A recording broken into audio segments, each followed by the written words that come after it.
ہمارے خداوند یسوع کی انجیل دس لوکا کے مطابق اس کا پہلا باب 39 سے 56 آیات تک۔ اور انہی دنوں میں مریم اٹھ کر جلدی سے کوہستان میں یہودا کے ایک شہر کو گئی اور زکریا کے گھر میں داخل ہو کر الصبات کو سلام کیا۔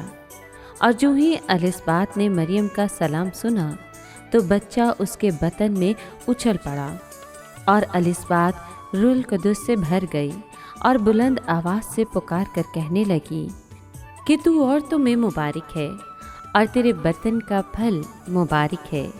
اور میرے لیے یہ بات کیسے ہوئی کہ میرے خداوند کی ماں میرے پاس آئی، کیونکہ دیکھ جو ہی تیرے سلام کی آواز میرے کان میں پہنچی تو بچہ میرے بطن میں خوشی سے اچھل پڑا۔ اور مبارک ہے وہ جو ایمان لائی، کیونکہ جو باتیں خداوند کی طرف سے اس سے کہی گئی تھیں وہ پوری ہوں گی۔ اور مریم نے کہا، میری جان خداوند کی بڑائی کرتی ہے، اور میری روح میرے نجات دینے والے خدا سے خوش ہوئی، کیونکہ اس نے اپنی بندی کی پست حالی پر نظر کی۔ اس لیے دیکھ اب سے لے کر ہر زمانے کے لوگ مجھ کو مبارک کہیں گے، کیونکہ القادر نے میرے لیے بڑے بڑے کام کیے ہیں، اور اس کا نام قدوس ہے، اور اس کی رحمت ان پر جو اس سے ڈرتے ہیں پشت در پشت رہتی ہے۔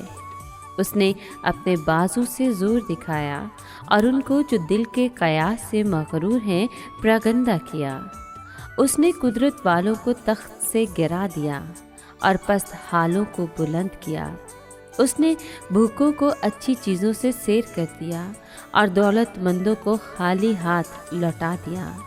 اس نے اپنے بندے اسرائیل کی دستگیری کی تاکہ اس رحمت کو یاد فرمائے جو ابراہیم اور اس کی نسل پر ابد تک رہے گی، جیسا اس نے ہمارے باپ دادا سے کہہ دیا تھا۔ اور مریم 3 مہینے کے قریب اس کے ساتھ رہی اور اپنے گھر کو لوٹ گئی۔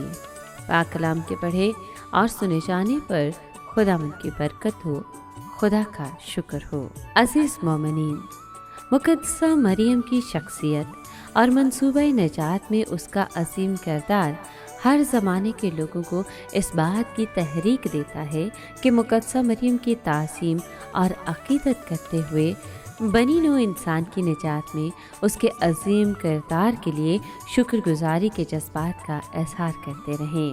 آج کی تلاوت میں ہم نے سنا کہ کس طرح مقدسہ مریم نے خدا کے بلاوے کا جواب اپنی ہاں سے دیا۔ مقدسہ مریم نہ صرف بنی نوع انسان کی نجات کے لیے خدا کے منصوبے میں حصے دار بنی، بلکہ دنیا بھر کی خواتین کو عزم اور ہمت اور جرأت اور دلیری کے ساتھ جینے کا سلیقہ بھی سکھا دیا۔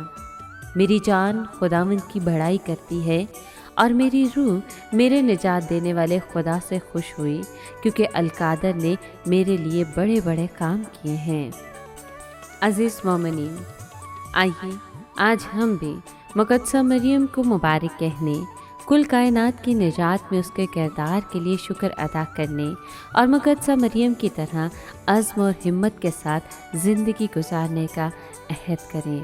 جب بھی ہم اپنے خاندانوں، اداروں، گرجا گھروں میں یا پھر انفرادی طور پر مقدسہ مریم روزری کی عبادت کریں تو در حقیقت ہم کل کائنات کے ساتھ مل کر مقدسہ مریم کو مبارک کہیں۔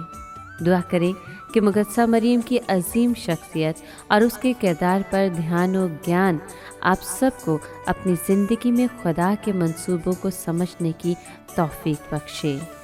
آمین۔